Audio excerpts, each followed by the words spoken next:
Hello बच्चों, welcome है आपका मेरे चैनल पे फोकस हो रहा। तो फर्स्ट लेक्चर में हमने फ्रॉग की इंट्रोडक्शन और मॉर्फोलॉजी पढ़ ली थी। आज ये हमारा सेकंड लेक्चर है, तो हम सेकंड लेक्चर में एनाटॉमी के बारे में पढ़ेंगे। जितना पोर्शन हो पाएगा उतना पढ़ लेंगे, अगर पूरा हो पाएगा तो हम पूरा पढ़ लेंगे आज।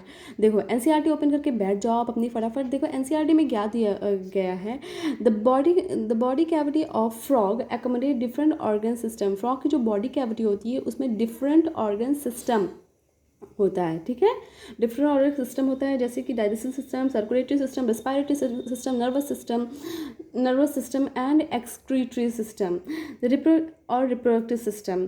ये सारे ही क्या होते हैं, वेल डेवलप्ड स्ट्रक्चर और फंक्शन इनका वेल डेवलप होता है और फंक्शन भी इनका वेल डेवलप, काफ़ी स्ट्रक्चर भी मतलब इनका काफ़ी वेल डेवलप होता है और फंक्शन भी सारे ही जितने भी ऑर्गन होते हैं सारे ही ऑर्गन का काफ़ी अच्छा खासा होता है। फ्रॉग का जो डाइजेस्टिव सिस्टम होता है उसमें एलिमेंट्री कैनाल और डाइजेस्टिव ग्लैंड आ जाती हैं।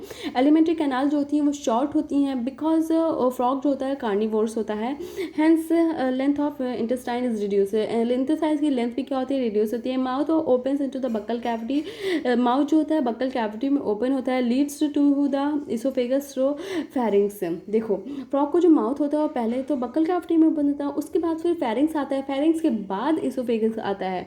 इसोफेगस जो होती है एक शॉर्ट ट्यूब होती है जो कि कहाँ, स्टमक में जाके ओपन होती हैं, विच इज़ टर्न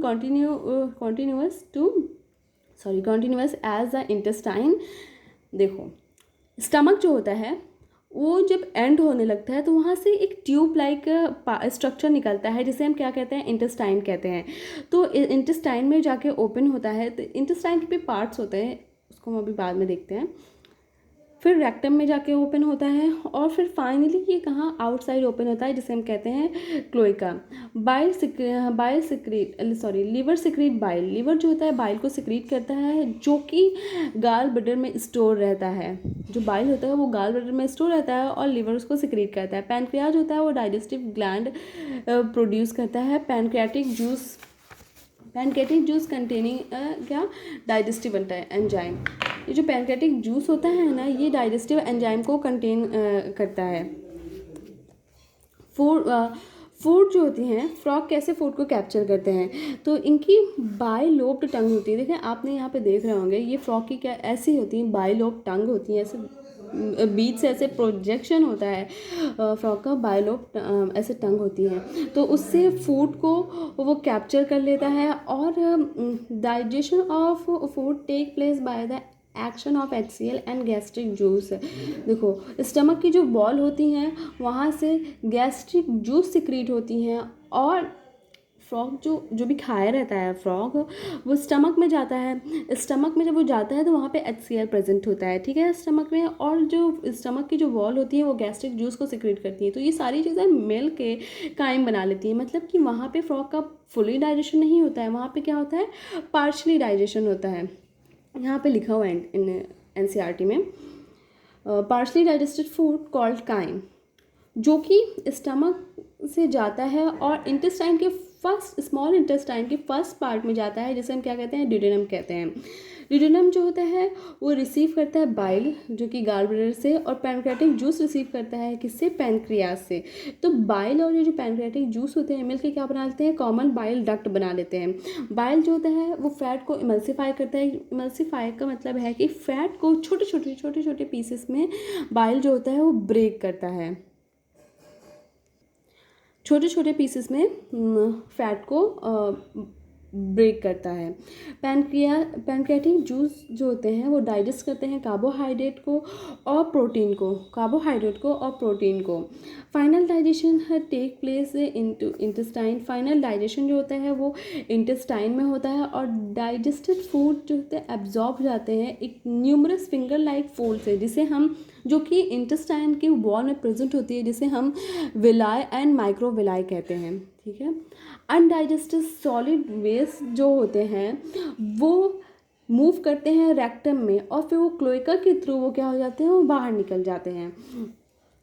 फ्रॉग का डाइजेस्टिव सिस्टम आपको समझ में आएगा। अब हम फ्रॉग का रेस्पिरेटरी सिस्टम देखते हैं, तो बहुत ही सिंपल सा है।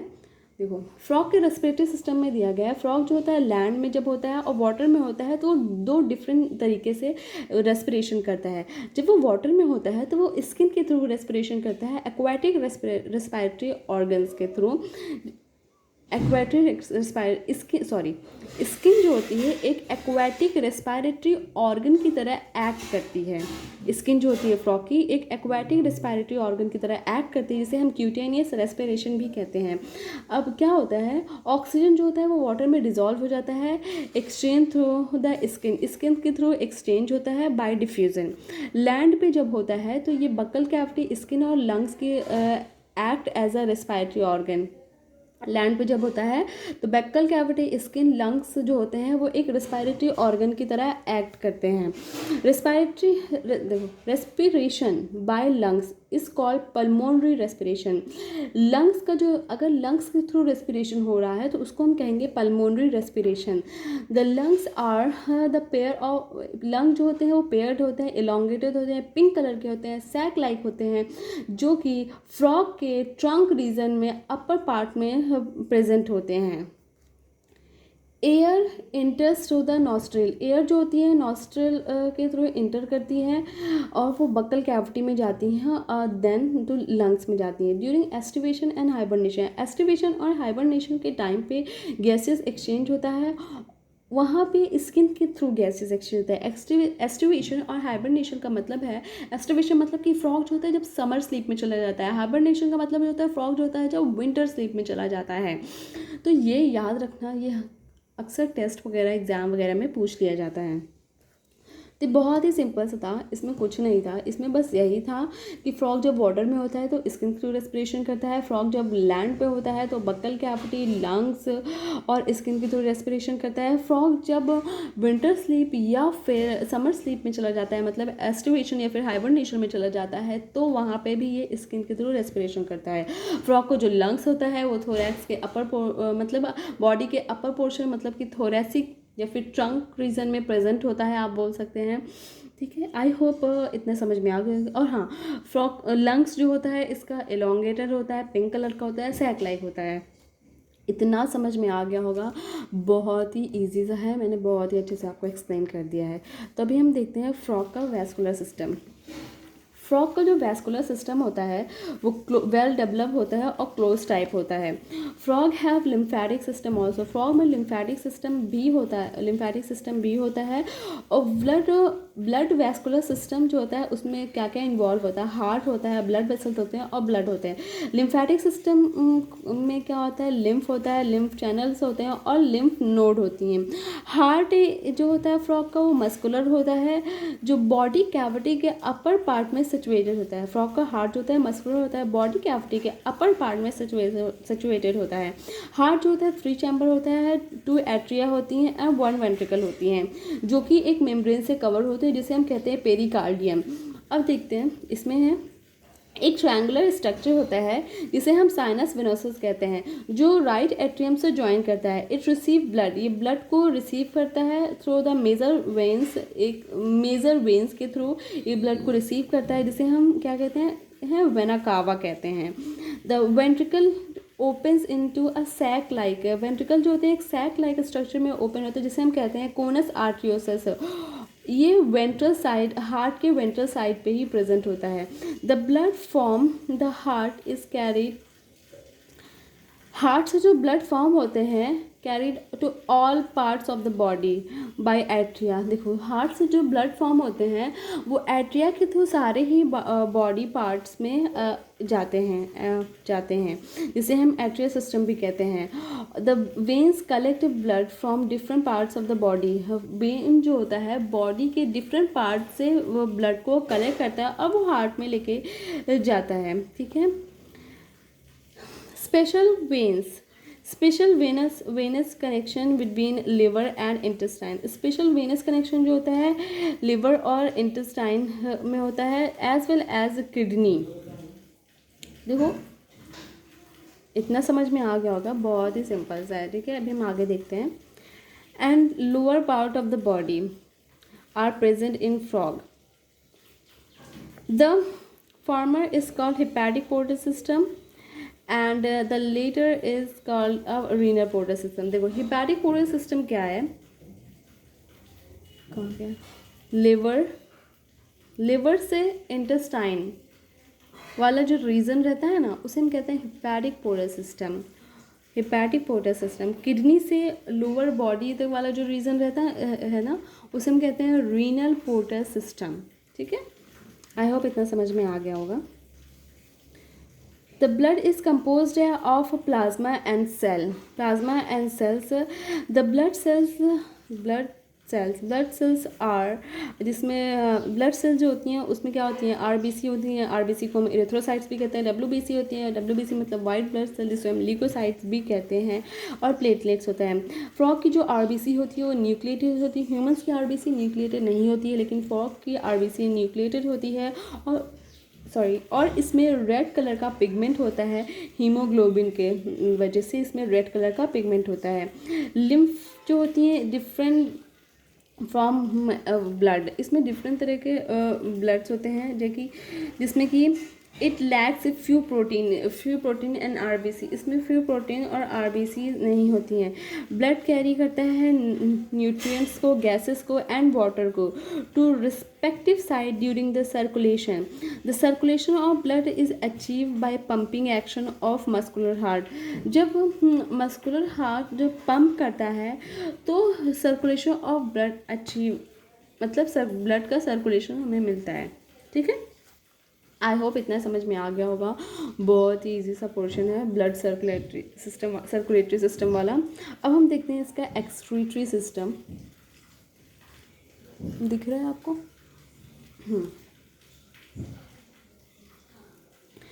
एक्सक्रीटरी सिस्टम देखते हैं। The elimination of nitrogenous waste is carried out by a well developed excretory system। Nitrogenous waste का एलिमिनेशन होता है वेल डेवलप एक्सक्रीटरी सिस्टम के थ्रू। एक्सक्रीटरी सिस्टम जो होता है उसमें क्या होता है, पेयर ऑफ किडनी होती हैं, यूरेटर भी पेयर होता है, क्लोएका पेयर नहीं होता है, यूरिनरी ब्लडर भी पेयर नहीं होता है। किडनी पेयर होती हैं, यूरेटर्स पेयर होते हैं, क्लोएका और यूरिनरी ब्लडर पेयर नहीं होता है। ये सारे क्या होते हैं, कॉम्पैक्ट होते हैं। किडनी जो होती है वो रेड कलर की होती है एंड डार्क रेड कलर की होती है। बीन शेप स्ट्रक्चर होता है, बीन शेप का स्ट्रक्चर होता है। और ये लिटिल पोस्टीरियर, हल्का सा पोस्टीरियर साइड पे ये किडनी जो होती है दोनों ही side posterior, little posteriorly ventral side पे ये वर्टिब्रल कॉलम में लिटिल पोस्टीरियरली किडनी प्रेजेंट होती हैं दोनों ही side. Each kidney is composed of several structure and functional unit है, जिसे हम कहते हैं यूरेनिफेरस ट्यूब्यूल और या फिर हम कहते हैं nephrons. Two ureters emerge, male frog में जो दो यूरेटर्स होते हैं वो इमर्ज हो जाते हैं from the kidney in male frog. देखो ये लिखा है ना, मेल फ्रॉग में दो यूरेटर्स कहाँ पे इमर्ज होते हैं, मेल फ्रॉग में इमर्ज होते हैं, फीमेल फ्रॉग में नहीं। हाँ, मेल फ्रॉग में इमर्ज होते हैं, फीमेल में अलग अलग रहते हैं। The ureter act as urinogenital duct, ureter जो होते हैं यूराइनोजेनाइटल डक्ट की तरह एक्ट करते हैं, विच ओपन्स इनटू द क्लोएका, जो कि क्लोएका में ओपन होता है। In female the ureter and oviduct, in female ureter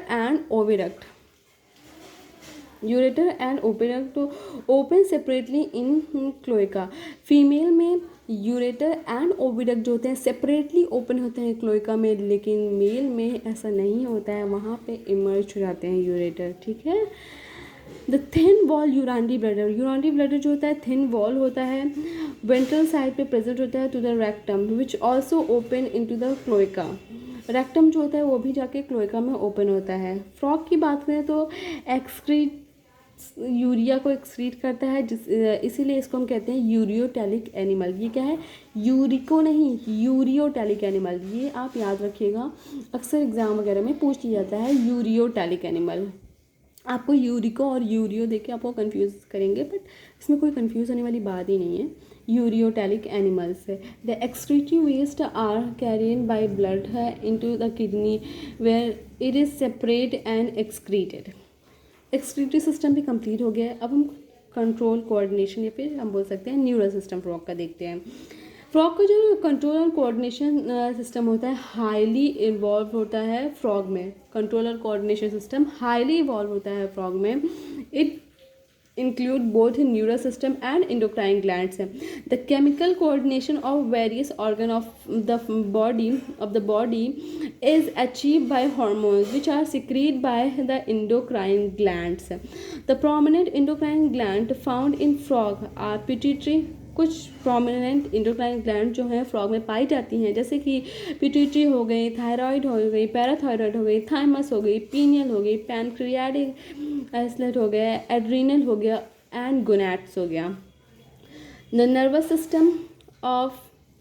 nervous system is organised into a central nervous system. Nervous system जो होते हैं ऑर्गेनाइज्ड होते हैं और इसमें सेंट्रल नर्वस सिस्टम है। सेंट्रल नर्वस सिस्टम में क्या आ जाता है, ब्रेन आ जाता है और स्पाइनल कॉर्ड आ जाता है।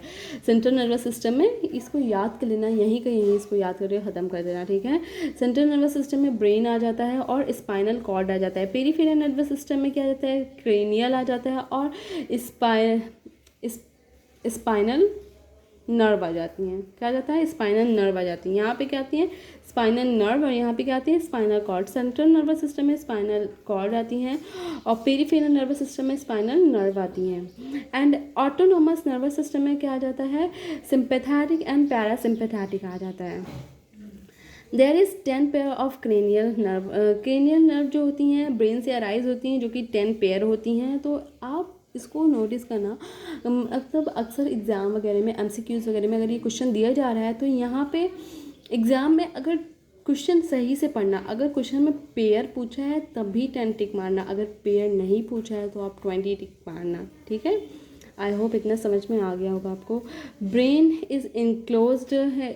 ब्रेन जो होता है एक बोनी स्ट्रक्चर में कवर्ड होता है, एक बोनी स्ट्रक्चर में कवर्ड होता है, जिसे हम कहते हैं ब्रेन बॉक्स, क्रेनियम।